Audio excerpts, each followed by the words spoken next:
보아스가 룻에게 이르되 내 딸아 들으라. 이삭을 주우러 다른 밭으로 가지 말며 여기서 떠나지 말고 나의 소녀들과 함께 있으라.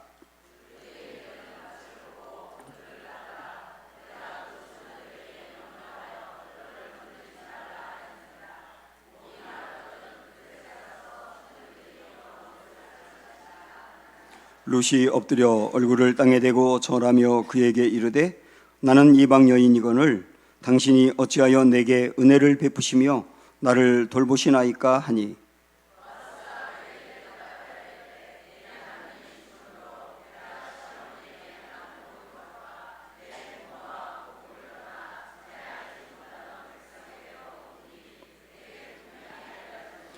여호와께서 내게 내가 행한 일에 보답하시기를 원하며 이스라엘의 하나님 여호와께서 그의 날개 아래에 보호를 받으러 온 내게 온전한 상 주시기를 원하노라 하는지라. 룻이 이르되 내 주여 내가 당신께 은혜 입기를 원하나이다. 나는 당신의 하녀 중에 하나와도 같지 못하오나 당신이 이 하녀를 위로하려 하고 마음을 기쁘게 하는 말씀을 하셨나이다 하니라. 아멘. 네, 서로 둘러보시면서 인사하겠습니다. 사랑합니다. 축복합니다.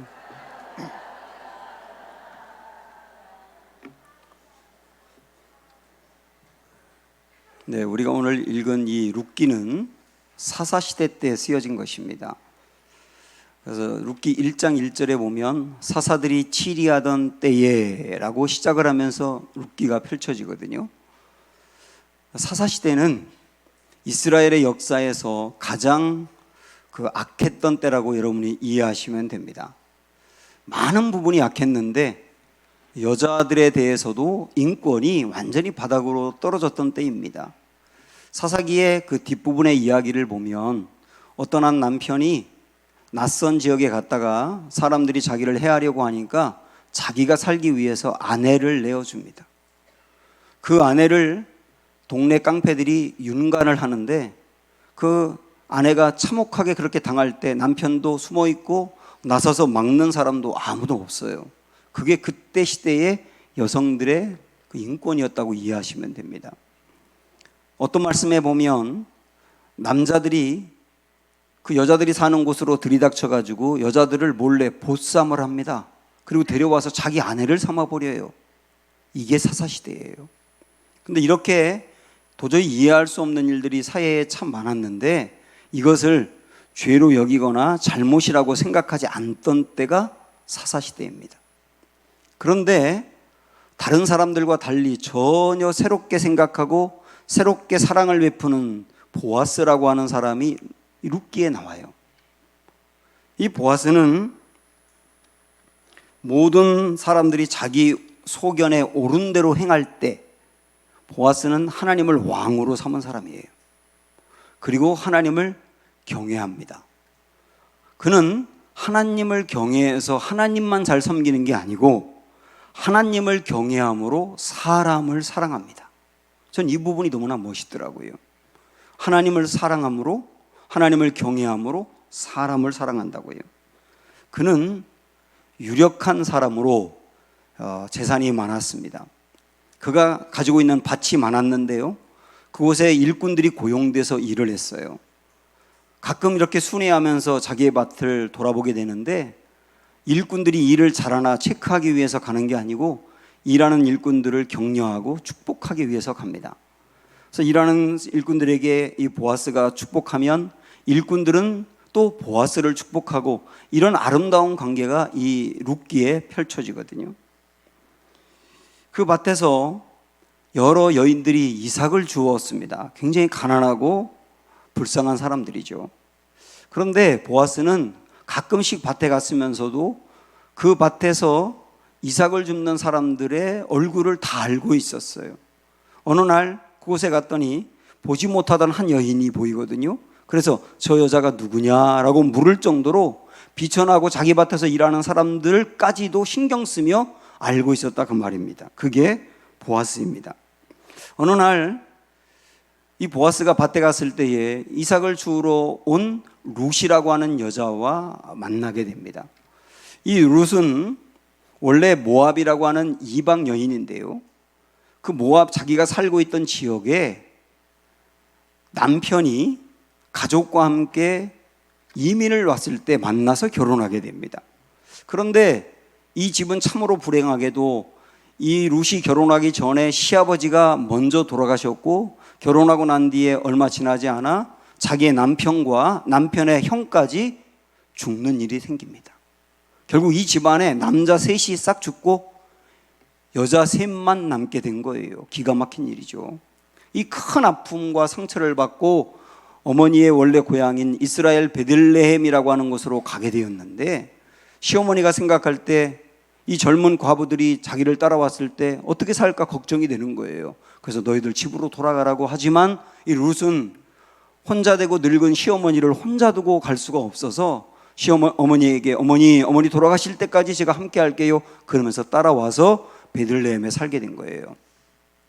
그러나 두 과부가 이 시대에 살기란 정말 어려웠습니다.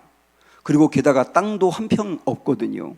그런 사람들을 위한 어떤 사회보장 제도나 복지 정책이 있는 것도 아니었습니다. 그래서 가난하게 살 수밖에 없고 소외되어서 살 수밖에 없는 거예요.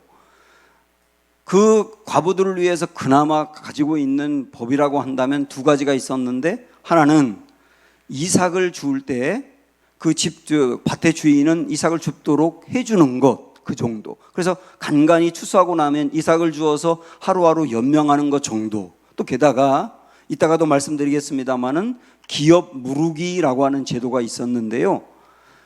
남편이 다 죽고 대가 끊어진 집안에 가장 가까운 친족이 그 집안의 여자들과 결혼해서 대를 이어주고 땅도 주는 그런 제도였습니다. 그러나 이것은 실질적으로 굉장히 어려웠기 때문에 법으로는 있었지만 시행은 안 되었다고 합니다.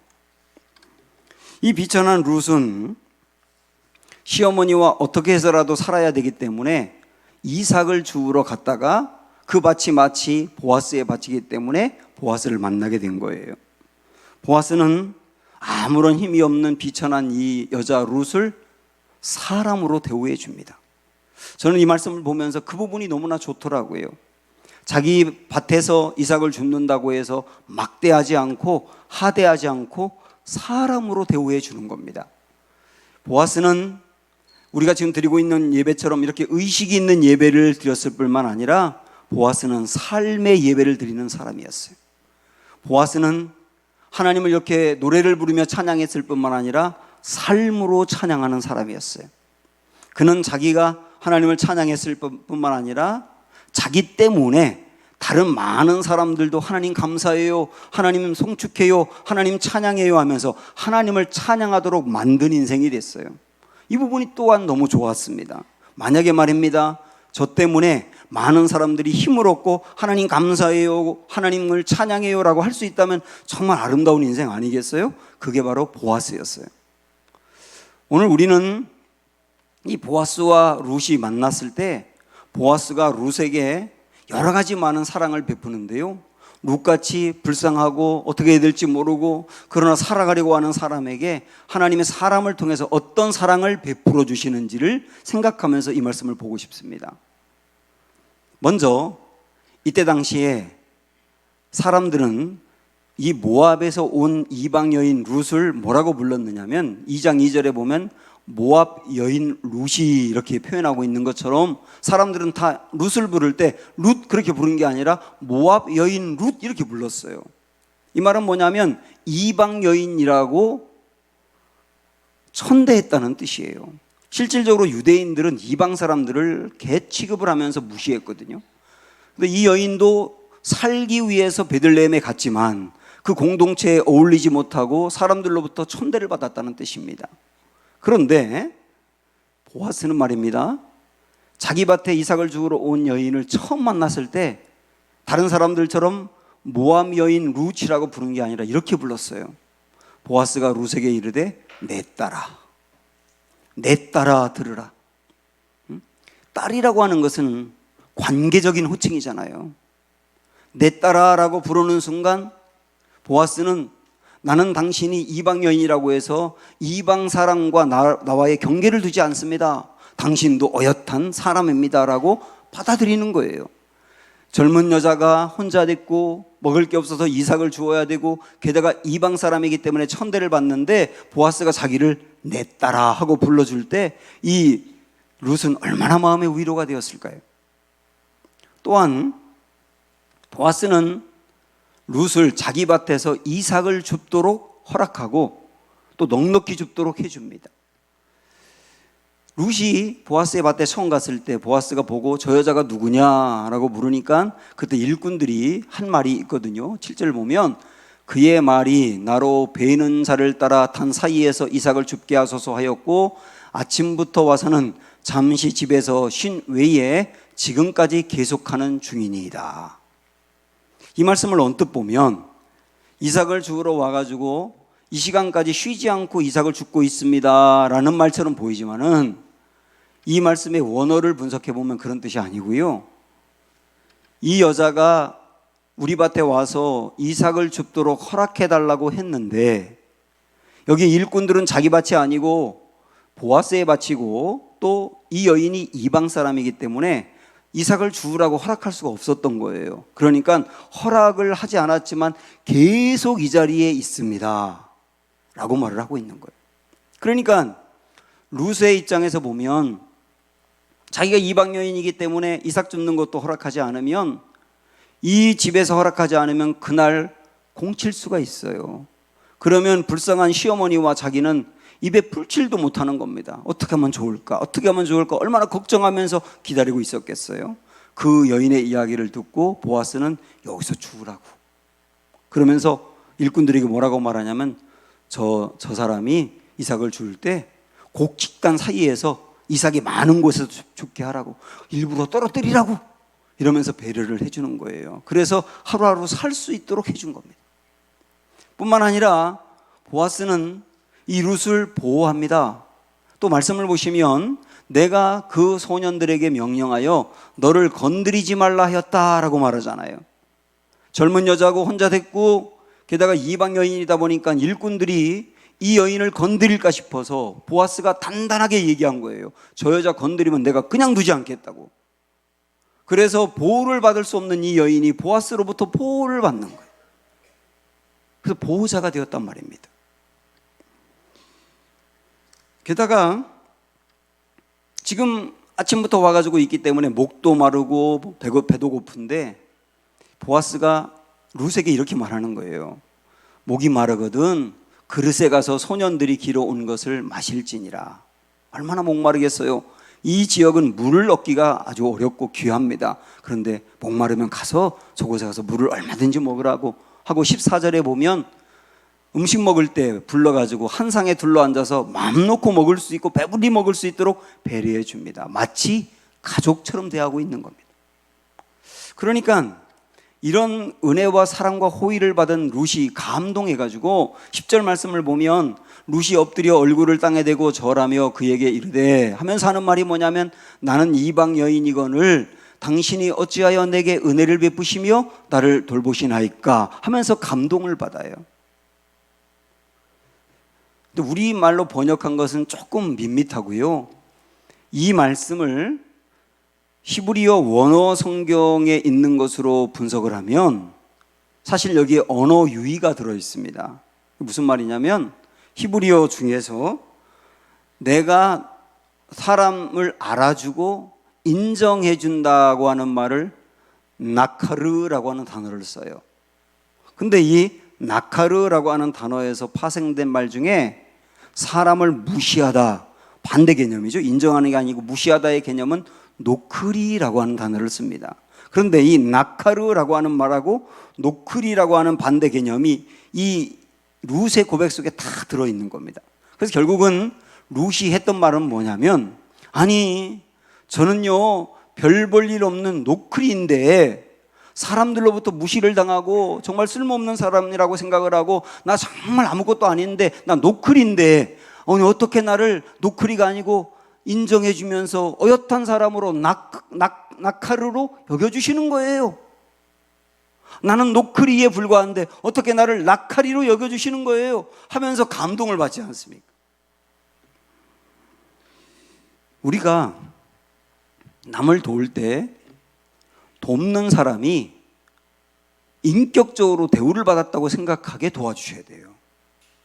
누군가를 돕는데 마치 돈을 던져주는 것처럼 이거 받고 떨어지라는 식으로 하게 되면 받는 사람은 돈의 도움을 받으면서도 인격적으로 모욕을 당하는 거예요. 우리 주변에는 자신을 노클이라고 여기는 사람이 많습니다.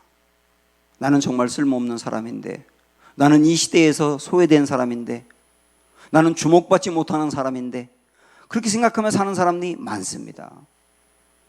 여러분, 구체적으로 말씀을 드리면 아파트에서 경비를 하고 있는 분들 절대 막대하시면 안 됩니다.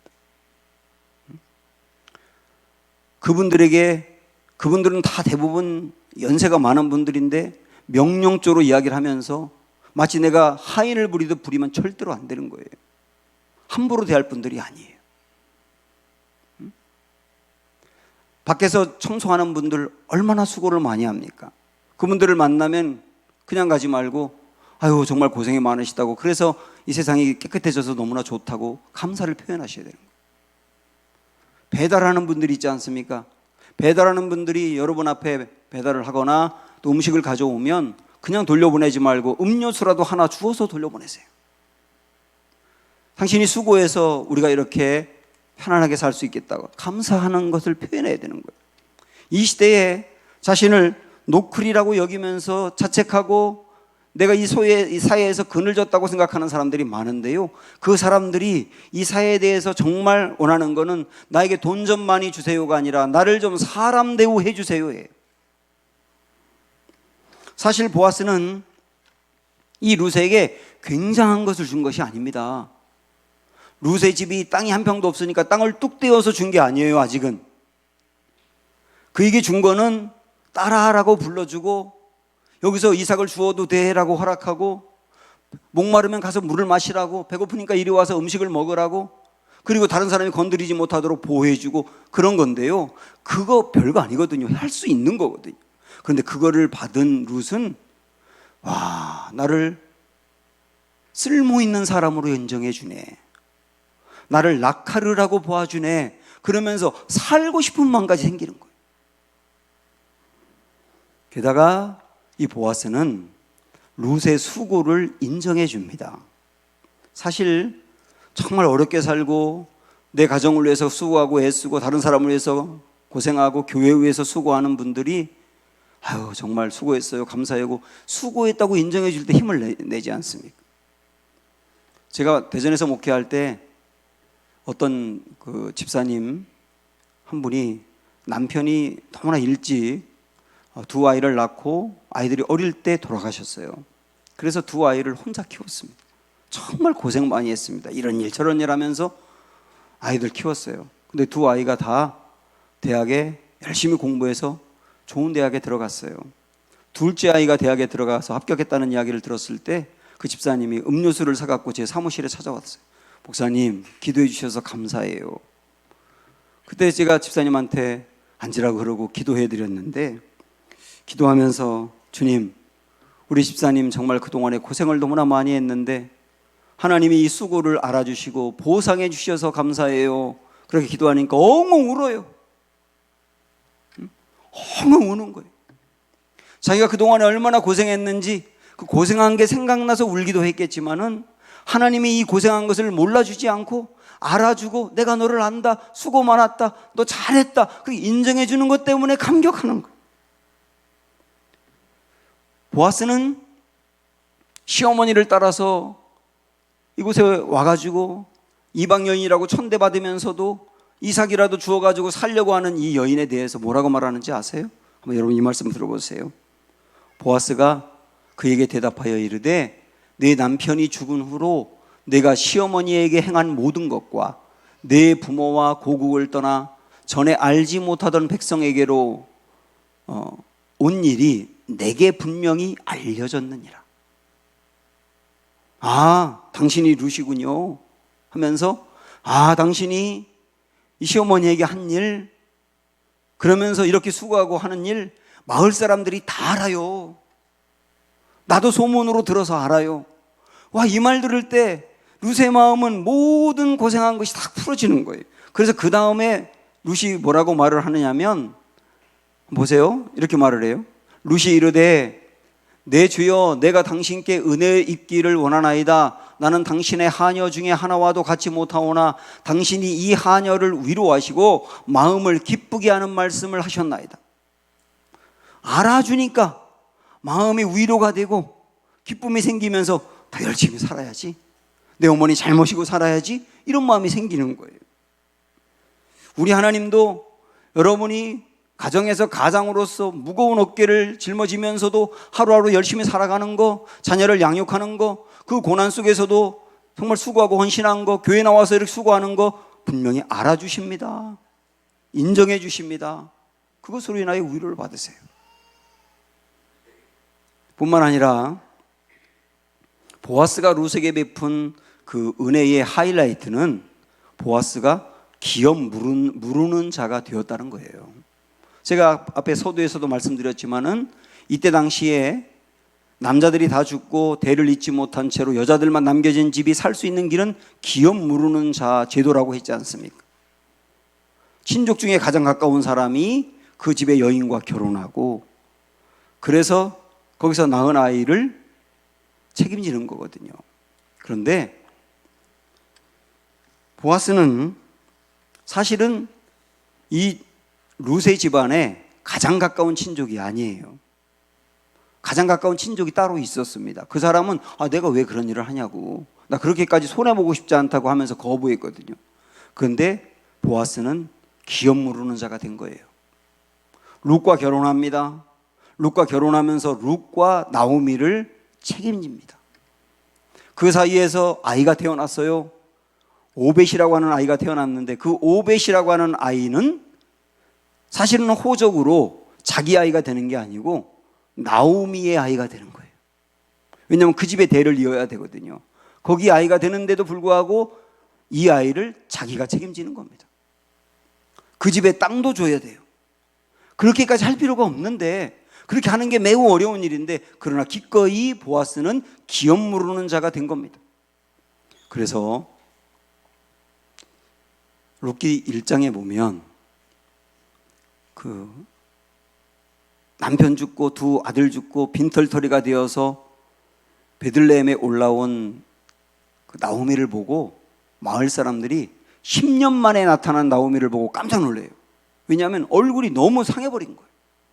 그도 그럴 것이, 보세요. 남편 죽었죠. 두 아들 죽었죠. 빈털터리가 됐죠. 실패하고 돌아왔죠.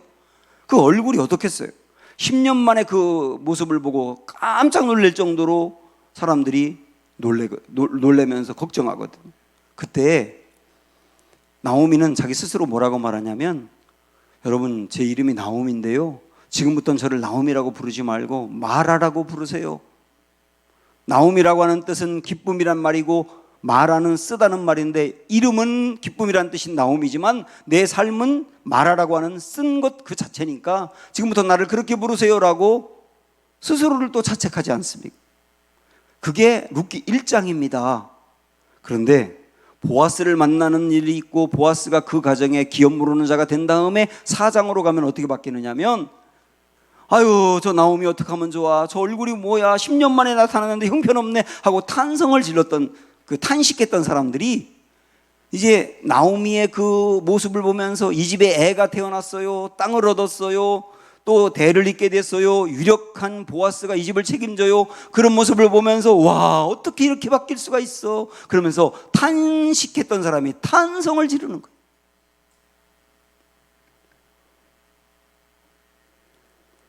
지금까지 보아스가 룻에게 베푼 이 사랑을 보았습니다. 이것은 룻처럼 나오미처럼 정말 힘들고 어렵게 살아가는 이들을 우리 하나님께서 사람을 통해서 도우신다는 약속이거든요. 그 약속 우리 마음에 품고 소망 얻으셔야 되는 거예요. 이어령 선생님이 이런 말을 한 적이 있습니다. 우리 민족은 내일은 이야기하지 않아도 모레는 이야기한다. 사실 우리 순수한 우리말 중에 내일이라는 말은 없습니다. 내일이라는 말은 한문이에요. 한자예요. 그런데 내일이라고 하는 순수한 우리말은 없는데 모레라고 하는 순수한 우리말은 있고 글피, 그 글피는 있어요. 그걸 통하여 이야기하는 거예요. 우리 민족은 내일은 정말 힘들어도 모레가 있잖아, 글피가 있잖아, 그 글피가 있잖아, 이러면서 소망을 얻고 버텨오고 살아왔다는 뜻이에요. 룻과 같이, 나오미 같이 내 인생 정말 힘들고 보잘것없고 쓸모없는 인생이 아닌가라고 생각했던 사람에게도 우리 하나님께서는 보아스를 보내주신다는 것, 보아스를 통하여 도움을 준다는 것, 이런 점에 소망을 품고 다시 힘을 내시기를 축원합니다. 그런데요, 오늘의 말씀을 여기서 끝낼 수가 없는 게, 지금까지 우리는 보아스가 룻과 나오미 가정에 베푼 은혜를 살펴보았는데, 이건 비단 그런 옛날의 아름다운 이야기로 끝나는 것이 아니고, 이 보아스는 앞으로 오실 예수님을 미리 보여주고 있다는 사실 때문에 중요한 거예요. 여러분, 성경을 볼 때 구약 성경을 보면서도 구약의 구석구석에 예수님이 숨어 있다는 걸 아셔야 됩니다. 어떤 때는 사건을 통해서, 어떤 때는 말씀을 통해서, 어떤 때는 사람을 통해서 앞으로 오실 예수님이 어떤 분이며 어떤 일을 하실지를 숨겨놓고 보여준다는 걸 아셔야 돼요. 그렇게 보여주는, 예수님을 보여주는 사람 중에 대표적인 사람이 보아스입니다. 그래서 우리는 보아스의 얘기를 들을 때 참 훌륭한 사람이네, 참 사랑이 많네, 그렇게 끝날 것이 아니라 보아스를 보면서 우리 예수님이 이런 분이구나 하고 연결할 수 있어야 된다고요. 룻이 이방인이었던 것처럼 우리도 영적으로 이방인입니다. 하나님을 몰랐던 사람이고 구원에서 멀게 있었던 사람이 바로 우리들이에요. 그런데 보아스가 룻에게 내 밭에 와서 이삭을 주우라고, 이 밭에 와서 살라고, 이 밭에 와서 안식을 누리라고 그를 초청하면서 살 수 있는 힘이 생기지 않았습니까? 그처럼 영적으로 이방인인 우리 인생을 우리 주님이 찾아와서 손 내미시며 누구든지 목마르거든 내게로 와서 마시라, 내게로 오면 인생의 갈증을 내가 해결해 준다 하면서 우리를 초청하신 거예요. 수고하고 무거운 짐진 자들아 다 내게로 오라, 내가 너희를 쉬게 하리라. 이렇게 우리를 부르셔서 이 세상이 거칠고 힘들고 어려웠지만 우리 하나님께로 나아가서 우리는 안식을 누리고 있지 않습니까? 우리가 먹고 살기 위해서 정말 열심히 살지만 솔직히 말씀드려서 이 세상은 우리를 한 사람으로 봐주는 게 아니라 돈을 버는 기능인으로 보는 것 같아요. 직장은 솔직히 그렇습니다. 그래서 나를 인간으로 대우해 주는 게 아니라 돈 버는 사람으로 보는 거예요. 그러다 보니까 내가 그 회사에 더 이상 돈을 벌게 해줄 수 없는 사람이 되면 옛날에 아무리 수고하고 헌신했다 하더라도 당신은 용도 폐기입니다 하고 우리를 그만두라고 말하잖아요. 정말 무서운 곳입니다. 그런 곳에서 우리는 상처도 많이 있고요. 물론 우리 교회 교인들 중에 회사를 운영하는 분들 중에는 이렇게 하는 것이 아니라 우리 회사에 있는 분을 한 사람으로 대우해주며 내가 그들을 끝까지 책임져 줘야 된다고 하는 분들도 있어요. 참 감사한 분들이. 근데 세상은 그렇지가 않습니다. 그래서 남의 돈 벌어 먹고 사는 게 얼마나 더럽고 치사한지 우리 경험하고 있지 않습니까? 그런데요, 우리 예수님은 이 세상으로부터 상처받고 쓸모없다고 생각을 하고 세상 사람들을 만나는 것도 싫어하는 사마리아의 수가성이라고 하는 곳에 우물을 길러온 한 여인을 만나십니다. 사실은 그 여인을 만나기 위해서 일부러 그 땅으로 가셨어요. 그리고 우물가에서 그 여인이 올 때까지 기다리십니다. 그리고 그 여인이 왔을 때 다이렉트로 뭔가를 얘기하면 그 여인이 더 마음을 닫아버릴까 봐 나에게 물 좀 달라고 하면서 얘기를 돌리다가 그 여인의 본질적인 문제로 파고 들어가서 그 여인을 결국은 변화시키고 예수님 만나게 하지 않습니까?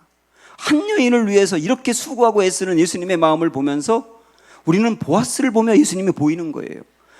나를 세상 사람들은 그렇게 나를 기능인으로 보고 돈을 벌어주는 기계로 보고 나를 그 자체로 인정해 주지 않지만 그러나 우리 예수님은 그가 누구든지 상관없이 그 사람을 사람으로 대우해 주고 그를 인정해 주는 그 사랑 때문에 우리가 살 수 있는 거예요.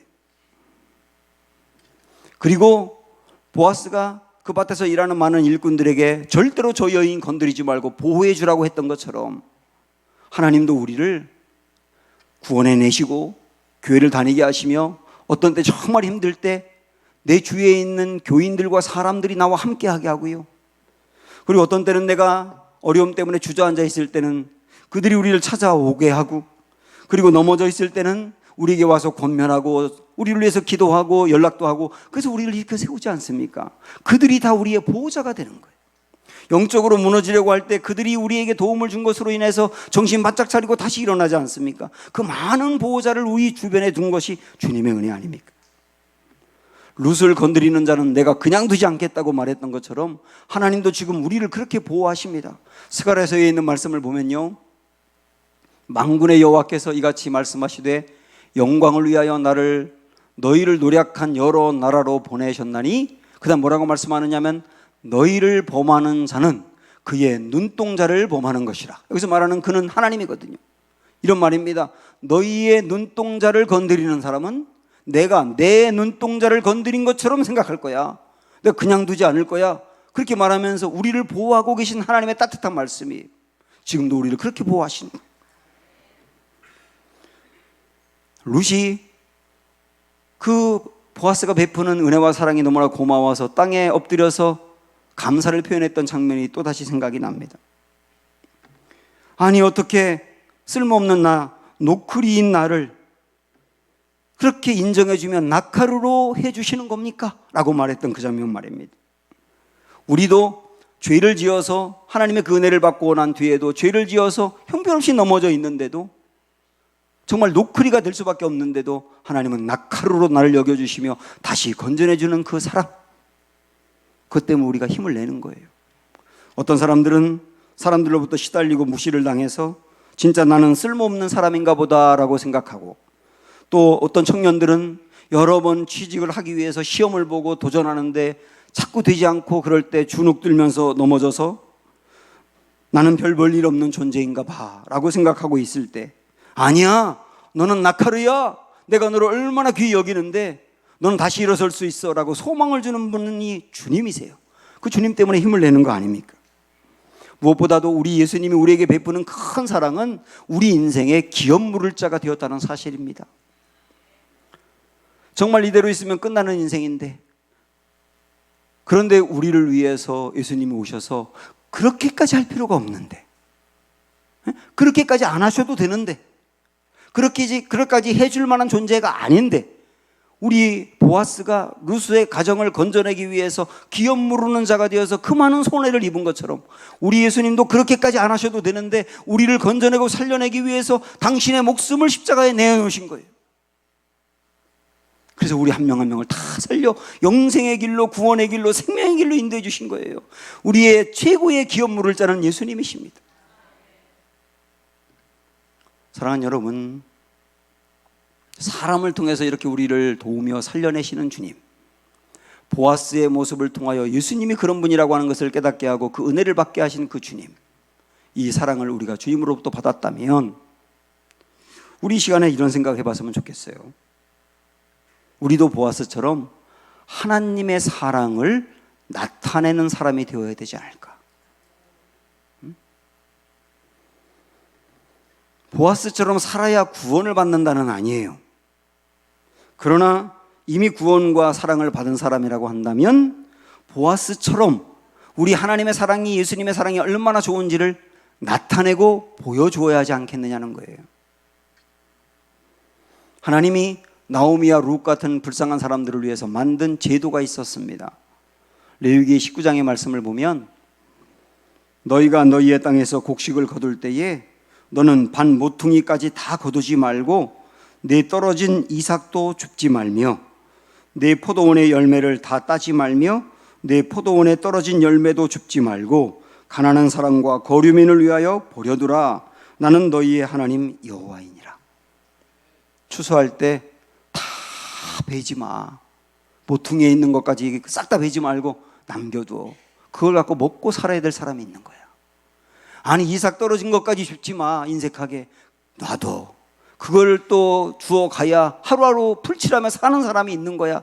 그 사람들을 위해서 배려해 주라는 게 주님의 말씀이에요. 포도를 딸 때도 하나하나 다 따지 말고 일부러 몇 송이 남겨놔. 그걸 또 가져가서 먹고 사는 사람이 있잖아.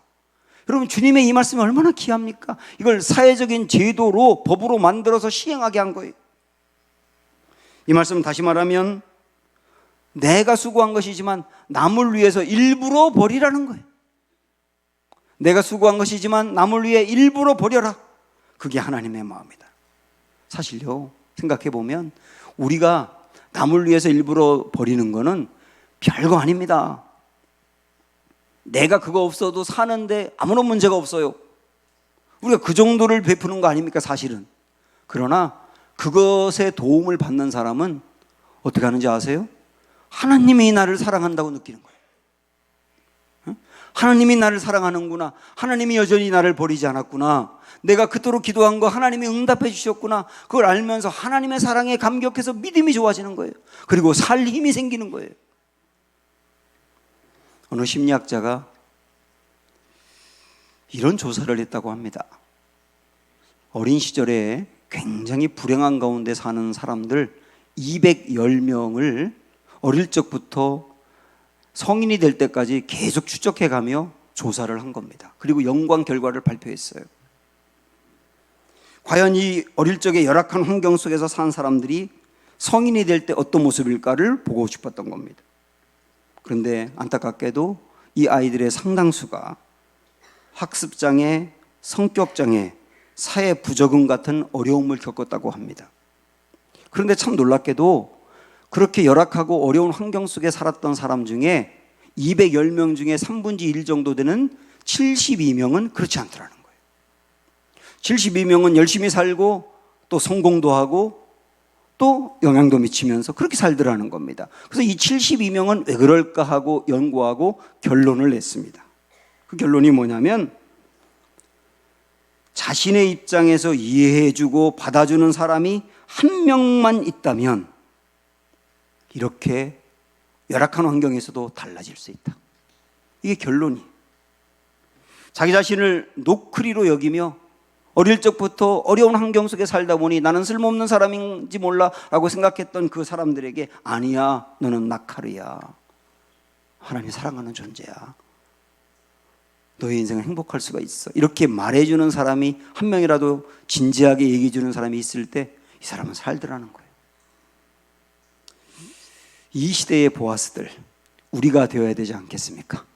우리를 통하여 많은 사람이 살아나는 은혜가 있기를 축복합니다. 함께 찬양합니다. 내 이름 아시죠?